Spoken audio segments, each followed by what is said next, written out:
මේ ලෝකේ හැම මිනිස්සෙක්ම ඉන්නේ අපිට පුළුවන් වෙනකන් විතරයි. හැම කෙනෙක්ම අපි තියාගන්න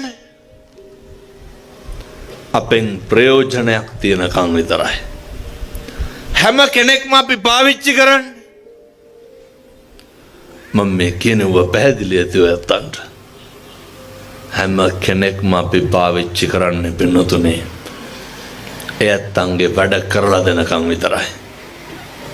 ඔය සේරම කරලා අන්තිමේට උනහම අර කිරි අරගෙන ඉවරුනහම හරකට මොකද කරන්නේ? ඒක මස් කඩේට දක්වනවනේ. ඒ වගේ තමයි අපිටත් වෙන්නේ.